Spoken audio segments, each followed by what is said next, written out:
Ati godhati. Boman. Akka. Maal baade? Way. Way. Boman nana jeesina. Akka nama bishingaa uudurra baasee cafaqutti cafaqame dachaas. Maaltu isa cafaqe? Faaxee fi Abrahaam. Kanaafuu rina ciccitaa akkumatti na deemaa dubbisaa wayyaa haa. Akhi ma dachaas. Sababa keessanitti na kana ta'e haa. Rabbi eetaan si geessa malee akkuma sitti si geessa akkuma moos. Rabbi eetaan si geessa akka xiyyaaree si geessu akkuma. Kalee sana fakkaatee asii fiideen ajji martee wannummaa miila sanii ofii haadha bira si geesse maali? Tamam. Har'a kan fayyaa hin qabne akkana jiru qaamni kun jiru nan. Kaameraan dura keessanii. Kaameraan si dura keessanii maaltu si geesse jechi? Maaltu bakka isaa si geesse? Jiru nan jiru wanni cina. Assalaamu alaikum warahmatullahi wabarakatuh. Ashama harkatoonni hordoftoota fi kabajamtoota iftuutuuf jirtu nagee qabdanii alhamdulillah rabbil alamin nuti nagee qabna isinin jecha salaamtaa gaafa dhufaran. Assalamu alaikum warahmatullahi wabarakatuh. Jirtu hordoftoota fi kabajamtoota keenya addunyaa mararratti argamtan. Ashama harka fuune ilmaan Oromoo kan baa kan kibbaa kan dhiyaa kan baa bakka jirtanitti salaamanni keenya kan jaalala. Isinaa dhaqqabu isinin jecha alhamdulillah deebinee jirra. Maaliin deebitan jechuun keessa hafa hin qabu. Inshallah hanga dhuma viidiyoo keenyatti nu faana tura. Arra wanni deebineenis gaa gochuma taa'amaa jiru. Taatee maaltu ta'ee jettan arra Beenaa dachaas ta'aa doositti hin dhumne salaamtaa gaafa du'aara nuu qabdan. Salaamtaan gaafachuu danda'a. Salaamtaa gaafa nuti sin cafayne ta'e dhimma keettichi deemu jirra. Ani lubbittiin jira. Sababa keessanittiin akkana ta'e. sababa keenyatti ta'i sababa keenya taate salaamtaa gaafa dhugdee daawwattoota bikki salaami. Waan namni namaan juutii irra keenya dubbiidha. Wayi nuti si goone fi goote lakkaanu. Nuti goone faraan. Biraa jira faraan jira yoom nu mari'atte asaantiiwuti jira yoom nu mari'atte. Marii takka mana deemtatti dheeyte. akka isiin santumamte Waan nuti goone asirraa akka mana sanitti isaan goone agartee moo nagar faraanii tukkas na godhe maali tukkas na godhe faraan duran na qabee iftuun akkas na goote mataa na babbashiiste dhaadannaa isaanii gartee moo nagar An duuba keessan jiru waan kan hoggaa asaantii fi boonaan faan ati boonaatu malee. iftuu bira ni jirta dachaas na dhageeffadhu. Amicoon tun dhalaadhaa jeetiin itti yaadee dhiifamaa isiniin gaafadhaa isaan keessa maaltu na galchee. Dhiifamnee ati gaafattu maali? Dachaa sallaa yaa dachaa keenya. Dhiifamnee ati gaafattu kamaali? San dura guyyaati basaasaa dachaas natti hin dhiyaatinii maaltu tun na si fidee dheengadda guyyaati mana isii dheeyte maal jetteeti wal loltanii achi mana sanii baate. Saboo namni tokko waliif fayyaami walitti isin araaramaami. Haasoo kana jechuun ati araarama isii gochisan dheengadda isii sirra dalaggee nama bira baatis jaarsifee suma deebi'uuf ta'a karaa boodaa ni deebi'a jaarsisii ni Suuraan kun deebi'a asirraa kaati. jaarsisii ni deebi'a akka jaarsisii deebi'uus ni beekna laakiin ammoo amma sammuu isaatiin deemutti hin jiru sammuu nama biraatiin deemu jira sammuu qayyaranii jiran gurbaaniif quban qabu hanqa warri isaanii biyyarraa bilbili jiranis ni dhageessa maraataa taana ni dhaadhaa isoo isin harkaan baane ati dachaas waa hundaa'uu ni beekta waan gocha faateen agarteemi intalatan Awaan na waraanu jiraati. Yaa kaameeraa mana dura keessan. laa jechuun dirqama dachaas kaameraa mana dura keessanii maal jechuu ati gochummaan agarteemi anamma sittiin haara qaba maaltu natti akkamitti haara qabde yoo naan jette bakka san akkamitti dheeyte dhaadumee gurbaan kun nuudhaatechuu jiru harkutti hin jirtu. Meena dhagee wayin siima. Namni tokko ilmi namaa dogongoraa. Ilmi namaa kun hundi ni qalaqa. Dogongoree waan isin jettan ammoo silaa haakama nageessanii qaamni kun jiruu nan qabu na Haakama si caccabee. geessuu barwayee haakama si geessuu dhabne haakama si geessina. Silaa sanboota akkasii na dubbiftanii irra wayyaa akkanuma lafaa kaatanii. Allah viidiyoo agarraanis ni rifadhee asii ni naare. Itti walitti hin jirtu maalitti addaan si cabsan an bara mataa dhibde dhiifamni inni gaafatuuf dhaqe farahaan keenya maali faaxee bira karaa keenya jira amma kalee viidiyoo takka irraa maree viidiyoo kalee mana kanatti viidiyoo irraa maree gadhiisee kute miknaannummaan kalee na fakkaataa viidiyoo irraa maree faaxee deemee gaafatuuf maali? Atummaanu. Mookaan itti jiru akka faraanii fi asaantiiwuutii fi biraan na biran jire dhayitee isaanii immoo waqta akkanaa biran jire dhaqee taphatee waqtaan saniif dhayite immoo maaliif asin na bira dhufaa waqtaan bobbee garuu addaan baafattee isaan hin mudamtu mikaanii isaan si geessisan maali osoo na bira qaamaan jirtu. Awoo dhaqee gaafiftuu teenya dhaqee. Laa jechuun deeggartee micoota na jalaa fuudhanii intala tanaan kan mana kana kan isa bochisaa turan natti kuman qabdu. Ani beektaa wanni deeggartaa soggaa isin iski deeytanii isii tumtawwan isin keessa jira. bar nuti isiitumuu fi mi bar gocha isiitume malee namni isiitumuu dhaqeen jiru. Michiyyoo isii jalaa fuutee torbaan guutuu mana keessatti azzabanii gizee takka funtuka gizee takka maal jaanii maal jechuu jiran nuti saniitutu akka carraa fooziya amma manatti isaan biraa gabbee dafaa tattaman na dhaqaba jetteeti fooziya nu yaamte sababa fooziya nutti himteen nuti horiyaa bar makiinaa kontoraata qabannee horiyaa ulaa isii dura deemne mootummaas qabannee mootummaa alatti dubbiin jabaannaan isin fuuna jenneeti mootummaa kararra dhaabnee bar nuti ol seenne garuu isii fi boonaa jira gaa namni biraan jiru.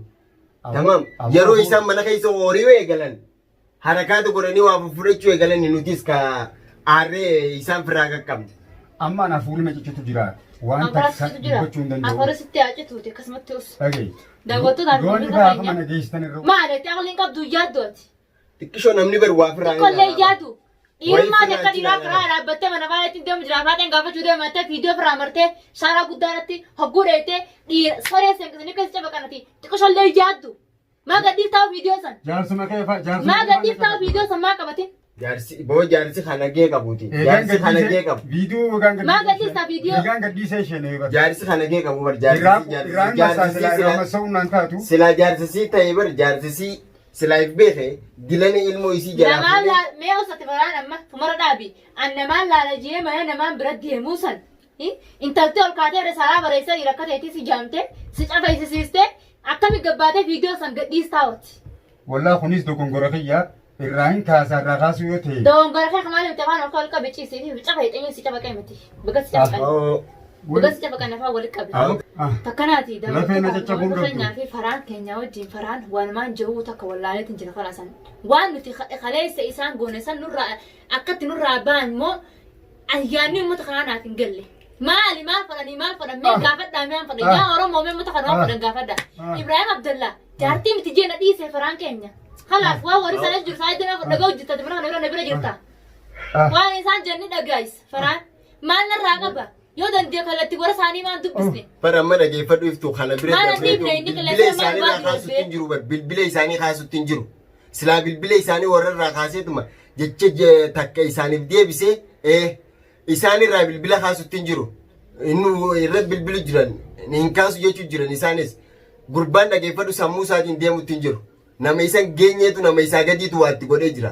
Dhugaa samtee kootu sirraa baasna waan si jiraatan hunda yoo ammoo namni mataan bar gurbaan kalaas likkumaa hin jiru anamma anuunatti likkiin jiru maali kadeemu fakkaachuu inni amma gurbaan kana walitti biyyeecha ilmaan gandaa jecha isaanii wajji nyaata isaanii wajji rakkate isaanii laga tokko hojii dhuge isaanii bishaan tokko hojii dhuge tamaam akkamitti. Gurbaan kun dambii maali qaba leengaatti hojii faateen cafaayide dambii maali qabaa gurbaan kan cafaqa isa qofaan karata qabaa sin jennu dambii maal qabaa gurbaan yoo dhiira ta'an asaan ti'uud maal hin cafaqin yoo dhiira ta'an birraa maal cafaqin yoo dhiira ta'an faraan maal cafaqin faateen namnummaa yoo qabaatte maa ol baatee yeroo kana tokko maa maqaan kaasee ol baate. Faateen moo faateen sirraa qabamtee jirti gaafa akka ati harka keessa galtuuf dhabde. Ani waan takka isiin jaalatteetti deema maali si jaalattee sirraa dhabdee isiin na jaalachuu duuba ta'e jaalaltii akkaataa ayyi wagguu deema na seentu nageenyaani dhukkubsattuu mataa ifiitee siree rabbaatee teessi mataan bakka takka si basheessisan silaan rabbiin shukkutii fa'aa akka fiti addaanis si facaasa faaxee mataa keessa addaanis akka yaanneef akka ilma namaa godhattee waan takka hin jenneen isheettee deemtu si godha akka addunyaa irra si dhamaase. Tamaam siree teetira gurbaan kun kabajaa ilma namaa dhufee si gaafate akkami siree teetiratti. Sammuun qabdu bar sammuun qabdu na gade as garagalteeti faraanii fi maalis yoo na akkana isiniin goone yoo na akkas isiniin goone dhaadannaa. Dhageessa illaa bu'isan gurbaa namaa osoo cafaqanuu sanbotta kaasanii jiru. Gurbaa namaa osoo cafaqanuu meeshaa bakka kaasanii jira. Laakiin akkuma isaan echaas hin geessu rabbi jecha akkana teessin geessu rabbi jecha isa geessu tamaam. Ilmi namaa jettee jiraan nama dhabeetu du'aan nama harkateettee.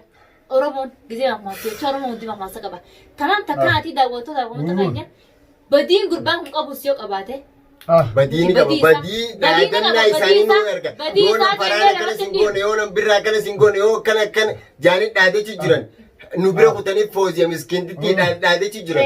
Inni san hunda isoo harku maaltu lafaa isa kaasee dheengadde mana isaa isii dhagee jira inni. Dhaqeeti mana isitti.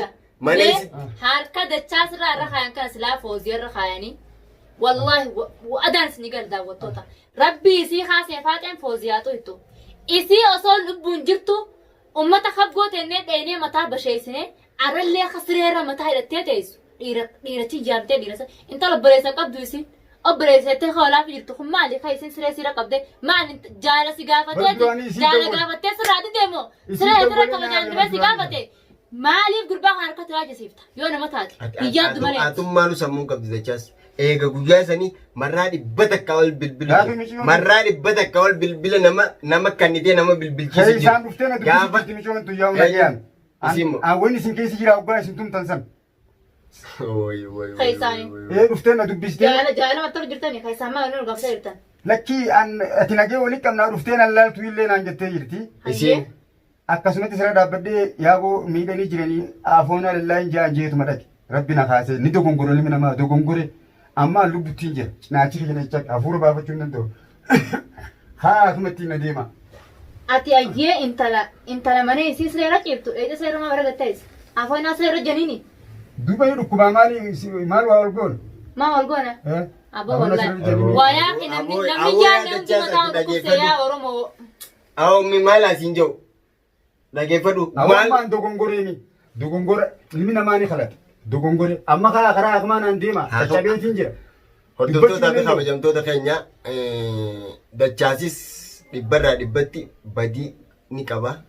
Badii isaan qofa qaba jennee osoo hin taane inninis ni qaba. Maaliif inni nu fakkaateeti iftuu bira dhaabbachuu jira.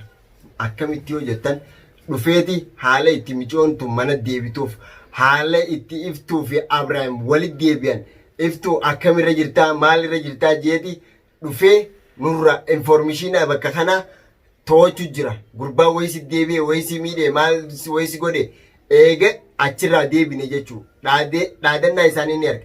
Intalti fiilima itti nama agartee janajjantee nama if harka fiddee tokko tokkooniin irraa kafaladhaa jette. Namni sammuun qulfii miti haa si dura banate si dura sammuu daleessee deemu jira. Namni ati akkasitti irraa daleessu hin jirtuuti. Si galee dhaadannaa ta'e hojiidhaan as baatee nu garsiisuudha. Garuu ani intala dhalaatii akkana siin jee jechasitti jecha siin hin jiru si galee ifuma if kabajii ifuma heera dhalaan itti deemtu itti deemu. Si galee heera dhalaa keessaa hin bahin utaanu jirta. Gurbaa namaa utaalchiftee wallee nagartee miti jinni isin hin geenyeetu isin irra bee isin galee. Amma dheengatti san dhugaa rabbi dubbachuuf daawwattootaan dhugaan isinitti himu jira. Yoo namni dura na tuqa malee namatti hin dubbadhuu jee wani dheengatti isii akkaan basha godhuun dana goosise duraan silaa tumnee likki isii galchinee akka nyaanne akka duune akka jiraanne isii godhu kaane akkuma itti leera cibsaa iddeen afur tamaam. Haqa nasiiba ilmaan isii saniitiitu hanqa sanuu dhiigarraa buusee isii jiraachisiisee irra kaatee miilaan deemtee ol kaanetu namaa ajjiyaa sooti. Haa inni kunii fi nasiibni kun nasiiba isiitii miti nasiiba ilmaan isiiti malee ka lubbuu hanqa isii baase. An fotokka hanqa sanuu khayrii fi isii battoise. Malee silaa miila kana jalaa fi qaama isii kana akka isiin kaateen deemneen isii godhuu ka'e. Maaltu dafee mataa isheen dhageesse? Tufinsee isiin akattee afaraa irra puu'ettee tattaasaniitiitu aara bakka hin taane na fide. Akkamitti isiin dhiirarratti an daawwattoota kiyya dhiiraa waa jechuun natti ulfaate. Jaarsa kiyya kana waan inni na godhin hin qabu. Ol beechi tokko jechuun inni wallaaleen. Ol beessa rabsu inni wallaaleen. Karaa haara qabeessa galagalu inni wallaaleen jaarsa kiyya. Maaliif hin dhiise kana hunda Oromoon nuti. Saafuu qabna jaarsaan ol baanii waan takka jechuun kalaqa. Sinjibbinee numa dhiisu. Hinjibbinee numa dhiisu. Wal hinjibbinee addumaan bahu. Wal jaannaana walumaan deemu malee ollaana gubbaa waa rabsanii jaarsaan akkana jechuu akkas jechuun hin eegamu buusise faatee. Silaan cuma san faraa irratti mubaattan dhiigarraan buusu faatee miiluma jala cafaquu qa'e malee. Laakiin intal yoo if kabaje. Isimoo. If kabajuu baannaan eeggatta dhiiraa wajjiniin si cafaqee. Ammallee if hin kabajii waan wafeeti sanaaf. Nadhoo akka ta'etti si fideetiin akka ati hin beeknetti gartee bakka ati irraan laalle hundaan si gubnee si garsiifna. Yoo ta kabajaa wallaalta kabajaa si goona. Yoo likki gubatte jaarraa ilaa gubbayyoo gubatte ni teessa. San gubii miti amma si goonatu waa xiqqishooti. Laakiin if eeggadhu obsaan deemi ishii mataa qabeeti dhiiran taane dhiirtiin akka ta'e kana tarra jettu dubbii takka tanaan seema tana booda ol beetee waan takka isaa dhagee taanaan gurra kana jala najjaata dubbiin ta'e tamaa ulaa hedoo dhufee firraa eegii khalaas. Naman qabu inni tumsisanii bara. Aadiidha bagatuman ta'oo. Akkasii hordoftoota fi kabajamtoota keenya inshaallah isin dheerinni gurbaan kunis ciisu jira. Hara manaa kamaa deemuun dirqama nurra jiru. aranaas nama cafakan maal narraa sodaatan mana kiyya isaa iddoo maaf isaa dhufani amma asaantii wuti birraadhaa farhaanii sa'a 24 na bira asiran mana isaanii dhiisaniiti as na bira bulu jallaal amma oromoon takka asima silaan manam takka bira bule isin oromoon jecha namaan jettan maaliif isaan hunduu na bira galanii na bira jiran maali lubbuuti biraaruf namni dheengaddi dhufee hokkeena qabee ilmooti jira jalaa fuudhe naasni jeesse jechuufi asuma na bira jiran uleenaa deemtuutu isa cafaqee beekaa tamaan ol godhadhaa maqaa kiyyana kaasaa teessin isin dhumattee takkaa daawwattootaa fi hordoftoota kiyya hedduu aarree jirra amma gurbaa kanaa akkuma deemnaa nufaana tura assalaamu alaikum warahmatullaahi wabarakatuh